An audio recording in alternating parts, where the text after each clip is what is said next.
नमस्कार। पिछले 2 दिनों से मुझे यानी सुभाष चंद्रा को भी कुछ लोग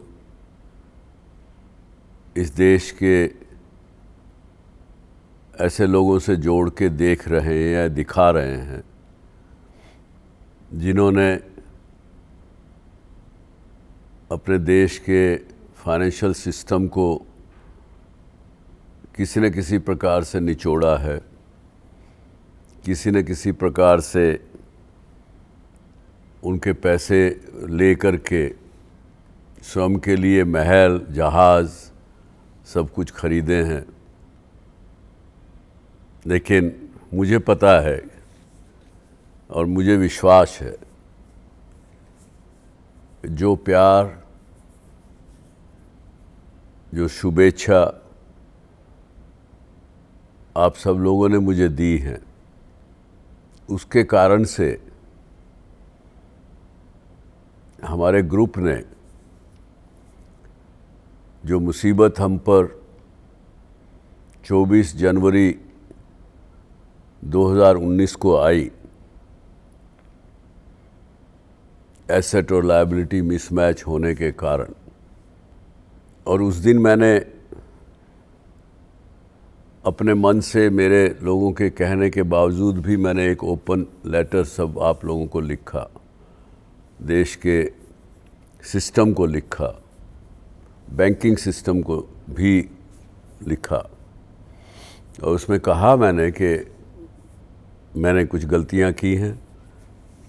शायद मैं पहला ही व्यक्ति था जिसने अपनी गलतियां मानी, मुझे नहीं लगता, और शायद आखिरी अब तक के इतिहास में मैं ही अकेला व्यक्ति हूं जिसने अपनी गलतियां मानी हैं। दूसरा कोई कॉरपोरेट वाला व्यक्ति ने, मैंने तो नहीं देखा कि किसी ने गलती मानी हो। और मैंने कहा कि भाई मैं सिस्टम का पूरा पैसा चुकाऊंगा, अब मेरे ग्रुप के जितनी बोरोइंग एंटिटीज़ हैं वो भी चुकाएंगे, और वो किया हम लोगों ने। वो मैंने सभी बोरोइंग एंटिटीज़ को फोर्स करके करवाया। फैमिली के भी एसेट्स बेचे, अपने एसेट्स बेचे, कंपनी जी बेच दी थी लगभग, कुछ हमने रखा नहीं, अपने घर तक को गिरवी किया, लेकिन सबका पैसा चुकाया।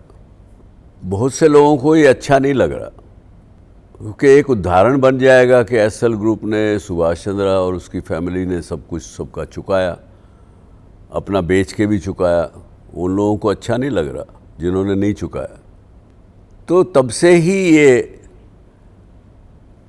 बातें चली आ रही हैं, और ये केवल अभी जो एनसीएलटी में हुआ उसके बारे में मैं अभी बताऊंगा आपको 1 मिनट में। तो सच्चाई सही से नहीं बता रहे हैं आप लोगों को। हमने कल एक प्रेस रिलीज़ इशू किया, उसमें कुछ तथ्य सामने रखे हैं, लेकिन मैं सोचता था कि आपसे सीधी बात भी मैं करूं, आपको सीधा बताऊं, जिससे कि आप सबका जो प्रेम मेरे प्रति है वो बना रहे। और मुझे विश्वास है, मुझे कोई परेशानी नहीं है कि मेरी जो रेपुटेशन है उसको जो लोग बिगाड़ना चाहते हैं वो इतनी आसानी से बिगड़ेगी, क्योंकि सच्चाई दोस्तों अल्टीमेटली स्टैंड करती है। भले ही आज के युग में, कलयुग में, दुनिया धन के पीछे, धन के बीच में, धन की एक ढेर में सच्चाई को दबा देते हैं, प्रयास करते हैं कि अल्टीमेटली वो सच्चाई छुप नहीं सकती। आखिरकार तो मनुष्य को अपना चेहरा खुद सवेरे शीशे में देखना होता है। मुझे पता होता है कि मैंने क्या गलत किया और क्या सही किया। तो उस दिन लगभग 45,000 करोड़ का देनदारी हमारे पूरे ग्रुप पर थी। उसमें से 43,000 करोड़ लगभग हमने चुकाया है। बाकी जो 2,000 करोड़ कहीं कंपनियों की जिनके एसेट लायबिलिटीज़ में गड़बड़ थी और थी, उस वजह से वो रुका है। ये जो विषय एनसीएलटी में हुआ तो वो केवल और केवल मैंने पर्सनल गारंटीज़ कुछ लेंडर्स को साइन करके दी थी और मुझे नहीं पता क्यों, पर कुछ लेंडर्स के पूरे पैसे भी चुका दिए गए थे, लेकिन उन्होंने भी एनसीएलटी में अपने क्लेम दाखिल किए। किसी कारण से किए होंगे, होने नहीं चाहिए थे। बहुत से केसेस ऐसे हैं, ये जो टोटल क्लेम जो 22,000 करोड़ रुपया लोग बोलते हैं, केवल 3,900 करोड़ के लगभग था। और जब हमारे ग्रुप की टोटल देनदारी 45,000 की है, 42,000 उसमें से दे दिया गया, 43,000, 2,000 बचा, तो बाकी 3,900 कहाँ से आ गया? चलो खैर, जो भी है वो आया भी। इसमें से करीब 2,000 करोड़ ऐसे लोगों के हैं जिन्होंने कभी पर्सनल गारंटी इन्वोक भी नहीं की, उन्होंने भी क्लेम दाखिल किया। जो रेजोल्यूशन प्रोफेशनल कोर्ट ने लगाए थे, उन्होंने सबका क्लेम स्वीकार कर लिया। और दोस्तों, उसमें से भी 620 करोड़ का क्लेम हमने सेटल किया है। जो बोरोइंग एंटिटीज़ हैं उन्होंने कुछ 1100 करोड़ के लगभग अभी भी ऑफर लैंडर्स के पास पड़ी हुई हैं। तो हमारे ग्रुप की एंटिटीज़ सब लोग कमिटेड हैं हर एक का एक एक पैसा चुकाने में। मेरा ये मानना है और यही बुज़ुर्गों ने सिखाया है कि जिसका देना है उसको दिया जाए। हमने बहुत से पैसे लेने भी हैं, कई जगह पे फंसे हुए हैं। इंफ्रास्ट्रक्चर के पैसे स्टेट गवर्नमेंट से पड़े हुए हैं लेने के लिए, उसके पीछे लगे हैं हम। कुछ एक दो प्रॉपर्टी और हैं जो बेची जानी है। उस वजह से ही आज जी वापस हमने 20% के लिए एक फैमिली ने अपने पैसे इकट्ठे करके लिया है। जहाँ तक मेरा निजी प्रश्न है, ये भी एक लांछन लगाया गया कि मेरे पास बहुत ज़्यादा वेल्थ थी जब हमने लोन लिया, लेकिन बाद में हमने कुल 31 करोड़ रुपए की दिखाई। अब ये भी एक मिथ है जो किसी ने चला के रखा है। कहीं किसी ने रिकॉर्ड पे लिख दिया ग्रुप की जितनी मार्केट कैपिटलाइजेशन थी उसको ले लिया, उसको मेरा निजी संपत्ति के रूप में दिखा दिया। 45,000 करोड़ रुपया नेटवर्थ है सुभाष चंद्र की, ऐसा बताया 2017 में। जबकि मैं 2016 में जब राज्यसभा का सदस्य बना तो उसमें वहाँ पे डिक्लेरेशन देना होता है और डिक्लेयर किया। उसमें मेरी नेटवर्थ थी 39 करोड़ 339 करोड़ सम 70 lakhs और समथिंग। जब 2016 में मैं 39 करोड़ 60-70 लाख डिक्लेयर कर रहा हूँ, तो 2017 में वो 45,000 करोड़ कैसे बन जाएगी? तो ये सारी चीज़ें कुछ लोगों को ठीक नहीं लग रही हैं, लेकिन अल्टीमेटली सच्चाई जो है वो प्रिवेल करेगी।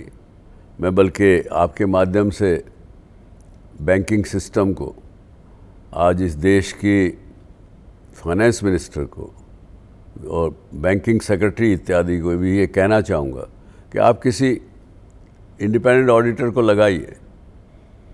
उनको इतना ही सवाल पूछिए कि भाई इस ग्रुप का जब इन्होंने पहली बार फाइनेंशियल मार्केट में डिफ़ॉल्ट किया, उस समय कितना इनकी बोरोइंग थी और कितना इन्होंने अब तक पे किया। दूध का दूध, पानी का पानी सामने आ जाएगा।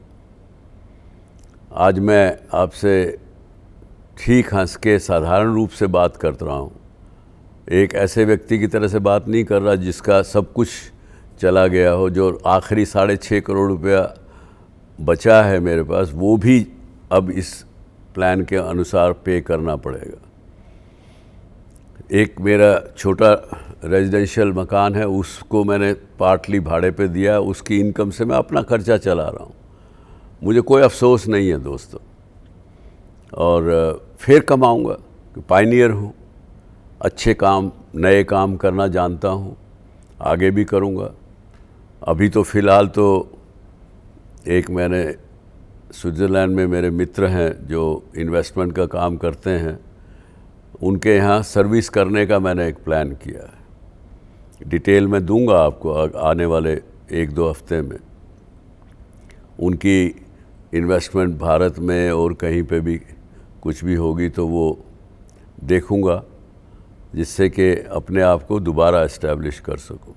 और आवश्यक ये भी है कि कहीं ना कहीं परिवार से 2-4 करोड़ रुपया उधार लेके उसको भी अपने किसी न किसी स्टार्टअप्स में और में लगाएंगे, जो कि आगे बढ़ सकें, आगे वापस अपना जो खोया हुआ अतीत, एक सक्सेसफुल पायनियर और जिसने नए नए बिज़नेस इस देश में शुरू किए, 8,000 परिवारों को रोज़गार दिया, इस देश की इकॉनमी में कंट्रीब्यूट किया। मुझे ध्यान में आता है कि ये 50-52 साल के मेरे वर्किंग लाइफ में मैंने कम से कम फाइनेंशियल सिस्टम को 60-70 हज़ार करोड़ का ब्याज दिया होगा, लेकिन कमाया भी, आगे भी बढ़े। जो व्यक्ति 17 रुपये लेके निकला, एक समय में इस देश का one of the richest top 10 person में भी नाम आया, मुझे उसका कोई अफसोस नहीं है। और आज सब कुछ चला गया, उसका कोई दुख नहीं है। तो मैं केवल और केवल आपको यही रिक्वेस्ट करूँगा कि आप किसी की बहकावे में मत आइए। गलत व्हाट्सएप और सोशल मीडिया पे दुनिया भर की बातें मेरे बारे में जो कही जा रही हैं, उनको वेरीफाई करिए। और मैं आपको अधिकार देता हूं कि आप मुझे, मेरा तो सब कुछ ओपन है, मुझे मेल करिए, आपके प्रश्न मेरे से पूछिए सीधा, मैं आपको जवाब दूंगा। इसके साथ ही आपने अपना अटेंशन मुझे दिया, मेरी इस वीडियो को, इस स्टेटमेंट को दिया, उसके लिए मैं आपका बहुत बहुत आभारी हूँ। आपका प्यार ऐसे ही बना रहे। धन्यवाद। जय हिंद।